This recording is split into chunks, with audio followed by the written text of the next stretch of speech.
Em 2018, a revista Infomoney publicou uma matéria com dados da Ambima que trazia a seguinte informação que a gente pode verificar nesse infográfico aí. De cada 100 brasileiros, pessoal, 24 realizam algum tipo de investimento. Se a gente for pensar, então, isso daí dá mais ou menos um quarto da população brasileira investindo. E desses 24, pessoal, 16 estariam investindo na poupança. E aí fica uma pergunta: por que a poupança é tão interessante para a parte expressiva da população brasileira que investe algum dinheiro? Como vocês já viram, hoje a gente vai abordar a poupança. Por que a poupança é o investimento mais conhecido? Ela é de fato um investimento mais seguro? Quem é essa quantidade enorme de brasileiros que guarda o seu dinheiro na poupança? Onde eles vivem? Do que eles se alimentam? É que nós iremos descobrir no vídeo de hoje. A primeira coisa que a gente precisa desmistificar, galera, é sobre a segurança da poupança, tá? Para quem é um pouco mais jovem não vai se lembrar desse fato, mas na década de 90 aí, o presidente Fernando Collor de Mello realizou o confisco de grande parte do dinheiro da população brasileira, tá? Ele ficou confiscado aí durante 18 meses e acredita-se que 80% do dinheiro do país deixou de circular naquela época. Então, a gente tem aí que a poupança, de fato, ela tem esse mito de ser segura, mas ela já sofreu golpes aí no passado. E quem é que protege a poupança hoje? É o FGC, o Fundo Garantidor de Créditos. Só que eu chamo a atenção de vocês que o FGC protege tanto a poupança, assim como outros investimentos, LC, LCI, LCA e o CDB. Portanto, se a poupança é segura, esses outros investimentos têm a mesma segurança, porque eles são garantidos pelo mesmo órgão. Eu estou trazendo aqui uma tabela para mostrar para vocês quem são os investidores da poupança. Mas como o tema de hoje ele traz muitos dados matemáticos, para não ficar um vídeo chato, eu não vou ler aqui todos os dados para vocês. Quem ficar curioso, quiser conferir os dados matemáticos, dá um pause no vídeo e dá uma olhadinha no que está escrito aí, tá? Eu vou fazer uma leitura por cima, que o importante aqui é passar a informação para vocês. Primeiro, eu trago aqui, ó, que os brasileiros aí, eles têm um volume de dinheiro investido de 3,7 trilhões, tá? Eles são divididos entre varejo alta renda, varejo tradicional, investidores private. Quem tiver dúvida sobre esse tema aí, o primeiro vídeo aqui do canal aborda esse tema, pode voltar lá e dar uma assistidinha para deixar essas informações mais claras. E o que é que eu consigo dizer aqui para vocês, ó? Que 40% do dinheiro investido está com os investidores private, 28% com varejo alta renda e 31% com varejo tradicional. Quando a gente vai olhar por outro lado do número de contas, a gente vê aí que quase 92% das contas estão com varejo tradicional e apenas 0,12% das contas com os investidores private. Para tornar mais fácil o entendimento desses dados, vamos dar uma olhada nesse gráfico. Nesse gráfico a gente consegue perceber que de cada 100 reais investidos, 40 reais aí estão com os investidores private e 31 reais com os investidores do varejo tradicional, tá? Só que quando a gente olha a quantidade de contas, a gente vê que é absurdo, né? O varejo tradicional tem a quantidade esmagadora de contas e o varejo private não, os investidores private quase não aparecem. Então, qual é a primeira conclusão que a gente tem? Que 92% das contas possuem apenas 31% de todo o capital investido. Por outro lado, 40% do capital investido está aí em menos de 0,2% das contas. A gente tem dois grupos de informações diferentes aí. Primeiro, o quanto está investido na poupança dentro de cada um dos segmentos. E segundo, considerando todo o volume que está investido na poupança, o quanto que cada um dos segmentos investiu. Então, vamos dar uma olhada nos gráficos desses dados? A gente tem essa informação aí, ó. Quando a gente pensa todo o dinheiro que cada segmento investiu. Então, se o varejo tradicional investiu ali quase 1,2 trilhão, desses 1,2 trilhão, pessoal, 69,6% estava investido na poupança.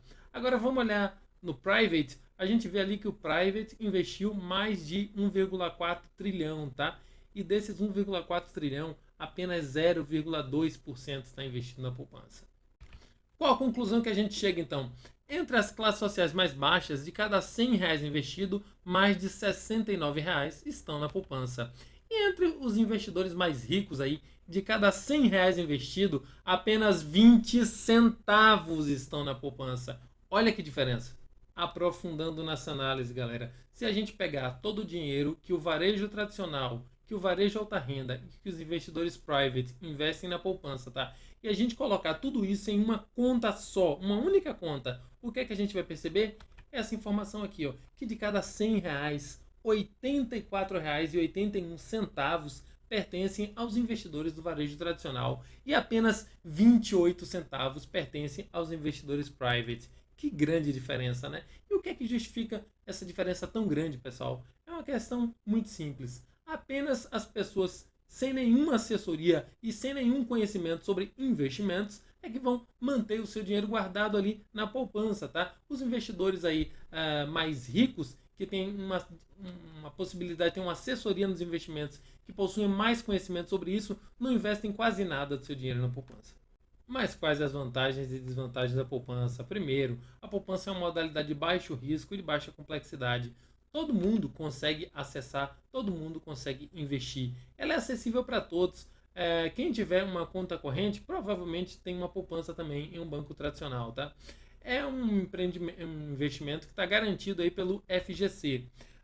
O rendimento da poupança ele é isento de imposto de renda e de IOF, tá? Ela tem uma previsibilidade de rendimento, porque a poupança rende igual em todos os bancos, tá? Isso também é uma das coisas aí que demonstra que a poupança é um investimento de baixa complexidade, né? Ela também tem o seu papel social, porque 65% dos recursos que estão depositados na poupança, eles são utilizados aí no mercado imobiliário, tá? Para ajudar os financiamentos.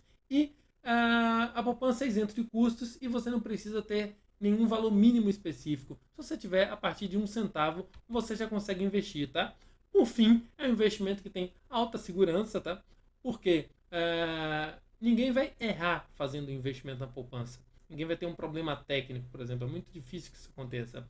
É um investimento que tem alta liquidez. Tu consegue sacar o seu dinheiro no momento que você quiser. E é um investimento sem volatilidade, tá? Porque o rendimento é previsível e é linear. Não existe possibilidade de você aplicar o seu dinheiro ali e você retirar menos dinheiro do que você aplicou. E quais são as desvantagens da poupança? Em primeiro lugar, a gente tem aí que a poupança não possui um rendimento diário. Como é que funciona o rendimento da poupança? Ele rende seguindo ali a data de aniversário do depósito, tá? Veja esse exemplo. Se você investiu R$ 100 na poupança no dia 5 e R$ 100 na poupança no dia 10. Daí, no dia 8 do outro mês, você resolve sacar R$ 150. O que é que vai ter acontecido? Somente os R$ 100 que você investiu no dia 5 vão apresentar algum rendimento. Os outros R$ 50 que você sacou, que pertencia ali àquele dinheiro investido no dia 10, não vai ter rendido nada ainda. Por quê? Porque ainda não havia sido completado aí o aniversário daquele depósito. A rentabilidade ela é previsível. Previsível, no primeiro momento, parece que é bom, tá? Mas o que é que eu estou dizendo para vocês que ela é ruim? Ela é previsível porque ela é limitada e pós 2012 essa rentabilidade ficou muito baixa, tá? A gente vai ver isso já já. E é um investimento que costuma perder para a inflação. Então, se perde para a inflação, se não consegue nem recuperar o valor corroído pela desvalorização da moeda, ele com certeza não é um investimento que é favorável para a gente. Para falar sobre o rendimento da poupança, eu tenho que diferenciar para vocês aí a poupança que eu estou chamando de poupança antiga e a poupança que eu estou chamando de poupança nova. A poupança antiga engloba aí todo o dinheiro investido até 3 de maio de 2012, tá? E a poupança nova, o dinheiro investido a partir dessa data. O que é que mudou? Na poupança antiga, pessoal, o rendimento da poupança era 0,5% ao mês, mais taxas TR. A taxa TR eu estou brincando aí, chamando de avó da Selic, tá? Por quê? Porque era a principal taxa de juros aí da nossa economia, tá? Era a TR. Só que aí, com a Selic, essa taxa ficou um pouco de lado, um pouco escanteada. Ela andou zerada aí de 2017 até o começo de 2022, tá? Então, quando a gente pega 0,5% ao mês mais TR, que valor que a gente chega? A gente chega ali a aproximadamente 6,17% ao ano mais TR. Esse é o rendimento da poupança antiga. E o rendimento da poupança nova? Ele depende da taxa Selic. Por quê? Porque quando a Selic está superior a 8,5%, a poupança nova vai render igual à antiga. 0,5% ao mês mais TR, que dá aquele valor de 6,17% ao ano mais TR. E quando a Selic está menor ou igual a 8,5%, daí a poupança vai render 70% da Selic, pessoal. Exatamente. Então isso quer dizer que, no melhor dos casos, quando a Selic tiver a exatos 8,5%, a poupança nova vai estar rendendo 5,95% mais TR. Agora eu estou trazendo a comparação da poupança nova com a antiga em alguns períodos aí da nossa história recente, tá? Primeiro, a gente tem um período de tempo entre os anos de 2015 e 2016, onde a Selic andou 14,25%. Quando a Selic estava nesse valor, o que acontece? A poupança antiga rende sempre o mesmo valor. E a poupança nova? Vocês já aprenderam que quando a Selic está superior a 8,5%, a poupança nova rende igual à poupança antiga. Então, com a Selic super alta, como ela estava nesse momento, a poupança nova era o mesmo rendimento da poupança antiga. E quando a Selic estava 2% aí, que ocorreu entre os anos de 2020 e 2021, o que aconteceu? Acontece que a poupança nova estava rendendo 1,4% mais TR e a poupança antiga o mesmo valor de sempre, 6,7% ao ano mais TR. Mas então, se a poupança antiga tem sempre um rendimento superior à poupança nova, isso quer dizer que se eu tiver dinheiro na poupança antiga, eu devo mantê-lo investido lá? Não, galera. Por que não? Porque na melhor das hipóteses, o seu rendimento vai ser 6,17% mais TR. Por outro lado, existem alguns investimentos que pagam 100% de CDI. Eu já expliquei o que é que isso significa, mas para facilitar nossa matemática aqui, vamos considerar que 100% de CDI é igual a 100% da Selic. Agora vamos fazer um comparativo desses investimentos na prática. Quando a Selic está 2,5%, a poupança antiga vai render os mesmos 6,17%. A poupança nova vai render 1,75%. E o investimento 100% de CDI? O rendimento vai variar entre 1,93 e 2,12. Por que essa variação acontece? Porque depende de quanto tempo esse recurso vai ficar investido. Quanto menos tempo ele fica, maior a incidência da alíquota de imposto de renda. Então, no caso, a maior alíquota vai fazer que o rendimento fique apenas em 1,93% e a menor alíquota vai fazer com que o investimento fique em 2,12%. Quando a Selic sobe para 6%, qual a situação? A poupança antiga tem o mesmo rendimento, a poupança nova subiu para 4,2% e o investimento 100% de CDI varia entre 4,65% e 5,1%. Quando a Selic vai a 7%, por sua vez, a poupança antiga mantém o mesmo rendimento, a poupança nova vai a 4,9% e o investimento 100% de CDI vai variar entre 5,42% e 5,95%. Por fim, quando a Selic está bem alta, tipo 14,25%, a poupança antiga vai render o mesmo valor, a poupança nova vai igualar a poupança antiga, vocês já aprenderam isso. E o investimento 100% de CDI, o que acontece com ele? Ele vai ficar entre 11,04% e 12,11%. Isso significa que, quando a Selic está maior que 8,5%, a poupança nova é igual à poupança antiga, elas têm o mesmo rendimento. E quando a Selic está menor ou igual a 8,5%, a poupança nova é pior que a poupança antiga. A conclusão é que o rendimento da poupança antiga é sempre igual ou melhor do que a poupança nova. E quando a gente compara a poupança antiga com algum investimento baseado na Selic, como é que fica? A gente percebe que quando a Selic está alta, a poupança antiga perde para a Selic. E quando a Selic está em baixa, a poupança antiga ganha da Selic. Mas aí vocês vão me perguntar, o que é alta? E eu posso responder para vocês genericamente que em relação à poupança, a Selic está alta quando ela está superior a 6,17%. E qual a frequência de tempo que isso ocorre? Analisando os dados entre janeiro de 2000 e janeiro de 2022, a gente tem um período de 265 meses. Nesses, em 239, a Selic esteve superior a 6,17%. O que isso quer dizer? É que em apenas 9,8% do tempo, a Selic esteve inferior ao rendimento da poupança. A pergunta que vem a seguir é, mesmo considerando a incidência do imposto de renda, para isso a gente deve dar uma olhada nos dados que estão nessa tabela aqui. Pessoal, qual que é o objetivo dessa tabela?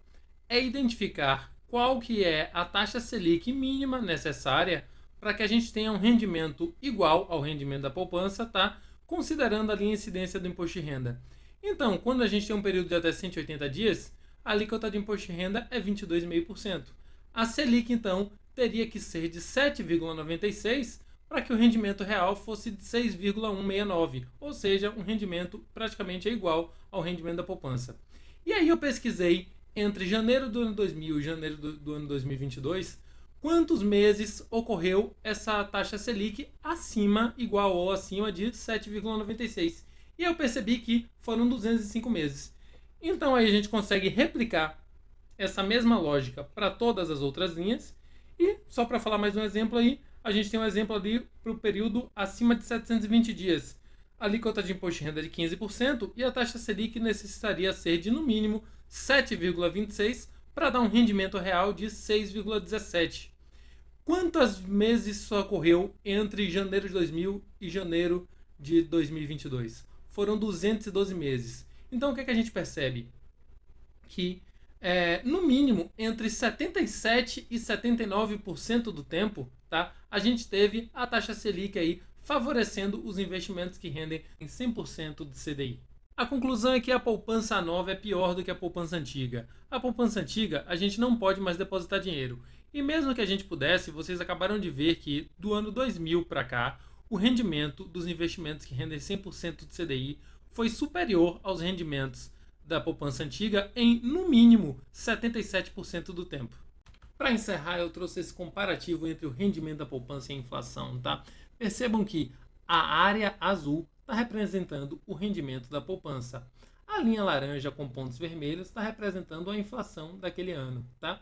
E as barras amarelas são o rendimento da poupança descontada a inflação daquele ano. E aí o que a gente percebe? Que entre 2011 e 2021, em 4 anos, a gente teve a poupança rendendo aí abaixo da inflação, tá? Percebam que em 2021 esse rendimento foi negativo em quase 6,5%, tá? E quando o rendimento foi positivo, ele quase sempre foi de no máximo 2%. Somente ali no ano de 2017 que a gente teve a poupança rendendo acima da inflação em 3,55%.